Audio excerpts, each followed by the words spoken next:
ನಮಸ್ಕಾರ ಎಲ್ಲರಿಗೂ. ಅನು Amit vlogs and cooking ಚಾನಲ್ಗೆ ತಮ್ಮೆಲ್ಲರಿಗೂ ಸ್ವಾಗತ. ನಾನು ಈ ದಿನ ಗೋಧಿ ನುಚ್ಚಿನಿಂದ ಪಾಯಸ ಮಾಡೋದು ಹೇಗೆ ಅಂತ ತೋರಿಸ್ತಾ ಇದ್ದೀನಿ. ನಾನಿಲ್ಲಿ 1 ಲೋಟದಷ್ಟು ಗೋಧಿ ನುಚ್ಚನ್ನು ತೊಗೊಂಡಿದ್ದೀನಿ. ಈಗ ಕುಕ್ಕರ್ಗೆ ಹಾಕ್ಕೊಳ್ತಾ ಇದ್ದೀನಿ. ಕುಕ್ಕರ್ಗೆ ಹಾಕ್ಕೊಂಡ್ಬಿಟ್ಟು 1-2 ಸಲ ಚೆನ್ನಾಗಿ ತೊಳ್ಕೊಳ್ಬೇಕು. ಸೊ ನೋಡಿ, ತೊಳೆದ್ಬಿಟ್ಟು ತೊಗೊಂಬಂದಿದ್ದೀನಿ ನಾನು. ಈಗ ನಾನು ಯಾವ ಲೋಟದಲ್ಲಿ ಗೋಧಿ ನುಚ್ಚನ್ನು ತೊಗೊಂಡಿದ್ನೋ ಅದೇ ಲೋಟದಲ್ಲಿ 3 ಲೋಟದಷ್ಟು ನೀರನ್ನು ಹಾಕ್ಕೊಳ್ತಾ ಇದ್ದೀನಿ. ಸೊ ಈಗ ನೀರು ಹಾಕ್ಬಿಟ್ಟು ಕುಕ್ಕರ್ ಕ್ಯಾಪ್ನ ಕ್ಲೋಸ್ ಮಾಡಿ ವಿಸಲ್ ಹಾಕ್ಕೊಳ್ತಾ ಇದ್ದೀನಿ. ಈಗ ಗ್ಯಾಸ್ ಮೇಲೆ ಇಟ್ಕೊಂಡು 4 ವಿಸಲ್ ಬರೋವರೆಗೂ ಹೊಡೆಸ್ಕೊಳ್ಳೋಣ. 4 ವಿಸಲ್ಗೆಲ್ಲ ತುಂಬ ಚೆನ್ನಾಗಿ ಗೋಧಿ ನುಚ್ಚು ಬೇಯುತ್ತೆ.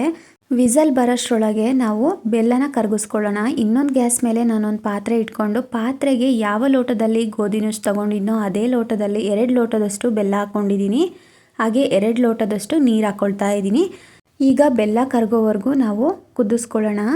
ಸೊ ಹಾಗೆ ನೀವಿನ್ನೂ ನನ್ನ ಚಾನಲ್ನ ಸಬ್ಸ್ಕ್ರೈಬ್ ಮಾಡದೆ ಈ ವಿಡಿಯೋ ನೋಡ್ತಾ ಇದ್ದರೆ ದಯವಿಟ್ಟು ಸಬ್ಸ್ಕ್ರೈಬ್ ಮಾಡಿಕೊಂಡು ಈ ವಿಡಿಯೋ ನೋಡಿ. ಈಗ ಬೆಲ್ಲ ಎಲ್ಲ ನೀಟಾಗಿ ಕರಗಿದೆ. ಈಗ ನಾನು ಗ್ಯಾಸ್ನ ಆಫ್ ಮಾಡಿಬಿಟ್ಟು ಬೆಲ್ಲದ ಪಾಕ ಕೆಳಗಿಳಿಸ್ಕೊಂಡಿದ್ದೀನಿ.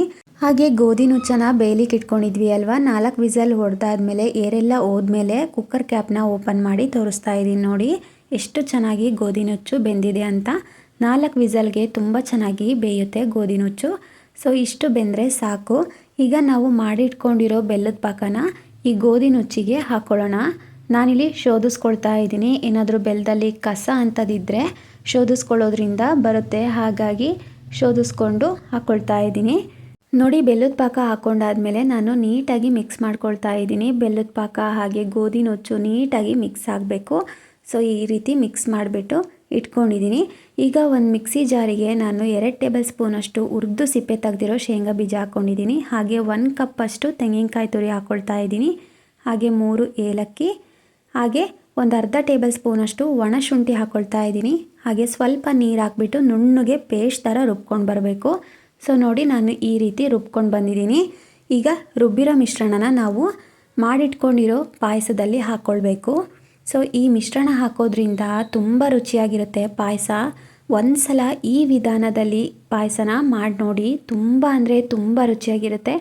ನಾನಿಲ್ಲಿ ಮಾಡಿಟ್ಕೊಂಡಿರೋ ಮಿಶ್ರಣನ ಗೋಧಿ ನುಚ್ಚಿನ ಪಾಯಸಕ್ಕೆ ಹಾಕ್ಕೊಳ್ತಾ ಇದ್ದೀನಿ. ಸೊ ಎಲ್ಲನೂ ಹಾಕ್ಕೊಂಡಾದ್ಮೇಲೆ ಇನ್ನೂ ಸ್ವಲ್ಪ ಜಾರಿಗೆ ನೀರು ಹಾಕ್ಕೊಂಡ್ಬಿಟ್ಟು ಹಾಕ್ಕೊಳ್ತಾ ಇದ್ದೀನಿ. ಹಾಗೆ ನಾನು ಕಡಲೆಬೇಳೆನ ನೆನೆಸಿಟ್ಕೊಂಡಿದ್ದೆ. ಒಂದು ಅರ್ಧ ಕಪ್ಪಷ್ಟು 1 ಗಂಟೆ ನೆನೆಸಿ ಇಟ್ಕೊಂಡಿದ್ದೆ. ಸೊ ಈಗ ಕಡಲೆಬೇಳೆನ ಹಾಕ್ಕೊಳ್ತಾ ಇದ್ದೀನಿ. ನೀವು ಗೋಧಿ ನುಚ್ಚನ್ನು ಬೇಯಿಸ್ಬೇಕಾದ್ರೆ ಕಡಲೆಬೇಳೆನೂ ಹಾಕಿಬಿಟ್ಟು ಬೇಯಿಸ್ಕೊಳ್ಬೋದು. ನಾನು ಈಗ ಕಡಲೆಬೇಳೆನ ಹಾಕಿಬಿಟ್ಟು ಬೇಯಿಸ್ಕೊಳ್ತಾ ಇದ್ದೀನಿ.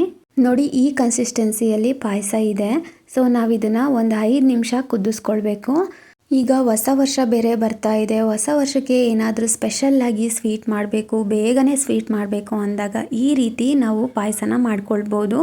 ಹೆಲ್ತಿಯಾಗಿ ತುಂಬ ಟೇಸ್ಟಿಯಾಗಿ ಇರುತ್ತೆ. ಹಾಗೆ ಸಂಕ್ರಾಂತಿನೂ ಕೂಡ ಬರ್ತಾ ಇದೆ ಅಲ್ವಾ. ಸೊ ಸಂಕ್ರಾಂತಿಗೂ ಕೂಡ ಈ ಸ್ವೀಟ್ನ ಮಾಡ್ಕೊಳ್ಬೋದು. ಮನೆಯಲ್ಲಿ ಎಲ್ಲರಿಗೂ ಕೂಡ ತುಂಬಾ ಇಷ್ಟ ಆಗುತ್ತೆ, ತುಂಬ ರುಚಿಯಾಗಿರುತ್ತೆ. ನೋಡಿ, ನಾನಿಲ್ಲಿ 5 ನಿಮಿಷ ಈ ಪಾಯಸನ ಕುದಿಸ್ಕೊಂಡಿದ್ದೀನಿ. ನೋಡಿ ಎಷ್ಟು ತೆಳುವಾಗಿ ಇತ್ತು ಅಲ್ವಾ. ಕುದ್ಬಿಟ್ಟು ಗಟ್ಟಿಗಾಗಿದೆ. ಹಾಗೆ ಕಡಲೆಬೇಳೆ ಕೂಡ ಬೆಂದಿದೆ. ಸೊ ನೋಡಿ, ತುಂಬ ಅಂದರೆ ತುಂಬ ಚೆನ್ನಾಗಾಗಿದೆ ಪಾಯಸ. ಈಗ ನೋಡಿ, ಲಾಸ್ಟಲ್ಲಿ ಒಂದು 3 ಟೇಬಲ್ ಸ್ಪೂನ್ ತುಪ್ಪ ಹಾಕಿಬಿಟ್ಟು ದ್ರಾಕ್ಷಿ ಗೋಡಂಬಿನ ಫ್ರೈ ಮಾಡಿಬಿಟ್ಟು ಪಾಯಸಕ್ಕೆ ಹಾಕ್ಕೊಳ್ತಾ ಇದ್ದೀನಿ. ಸೊ ಈಗ ಪಾಯಸ ರೆಡಿಯಾಗಿದೆ. ಈಗ ಒಂದು ಸಲ ಮಿಕ್ಸ್ ಮಾಡ್ಕೊಳ್ತಾ ಇದ್ದೀನಿ. ಸೊ ನೋಡ್ತಿದ್ದೀರಾ ಅಲ್ವಾ, ತುಂಬ ಸರಳವಾಗಿ ಈ ಪಾಯಸನ ಮಾಡ್ಕೊಳ್ಬೋದು. ಹಾಗೆ ಮನೆಯಲ್ಲಿ ಯಾರಾದರೂ ಗೆಸ್ಟ್ಗಳು ಬಂದರು ಅಂತಂದರೆ ಸಡನ್ನಾಗಿ ಆವಾಗ ಈ ಪಾಯಸನ ಬೇಗ ಮಾಡ್ಬೋದು. ಸೊ ಗೋಧಿ ನುಚ್ಚಿನ ಪಾಯಸ ಮಾಡೋದು ಹೇಗೆ ಅಂತ ಇವತ್ತಿನ ವಿಡಿಯೋದಲ್ಲಿ ನೋಡಿದ್ರಿ ಅಲ್ವಾ ಫ್ರೆಂಡ್ಸ್. ನಮ್ಮ ಕಡೆ ಎಲ್ಲ ಗೋಧಿ ನುಚ್ಚಿನ ಹುಗ್ಗಿ ಅಂತ ಕೂಡ ಕರೀತಾರೆ. ನಮ್ಮ ಕಡೆ ಹಳ್ಳಿಗಳಲ್ಲಿ ಹಬ್ಬಗಳಿದ್ದಾಗ ಈ ಪಾಯಸ ಮಾಡ್ತೀವಿ. ತುಂಬ ಅಂದರೆ ತುಂಬ ರುಚಿಕರವಾಗಿರುತ್ತೆ. ನೀವು ಕೂಡ ಒಂದು ಸಲ ಇದೇ ವಿಧಾನದಲ್ಲಿ ಗೋಧಿ ನುಚ್ಚಿನ ಪಾಯಸನ ಟ್ರೈ ಮಾಡಿ ನೋಡಿ. ಹಾಗೆ ಹೇಗಿತ್ತು ಅಂತ ಕಮೆಂಟ್ ಮಾಡೋದು ಮಾತ್ರ ಮರಿಬೇಡಿ. ನಿಮ್ಮೆಲ್ಲರಿಗೂ ಖಂಡಿತವಾಗ್ಲೂ ಇವತ್ತು ತೋರಿಸಿರುವಂತಹ ಪಾಯಸ ರೆಸಿಪಿ ಇಷ್ಟ ಆಗಿದೆ ಅಂತ ಅಂದ್ಕೊಂಡಿದ್ದೀನಿ. ಇಷ್ಟ ಆದರೆ ಲೈಕ್ ಮಾಡಿ, ಸಬ್ಸ್ಕ್ರೈಬ್ ಮಾಡಿ. Thank you for watching.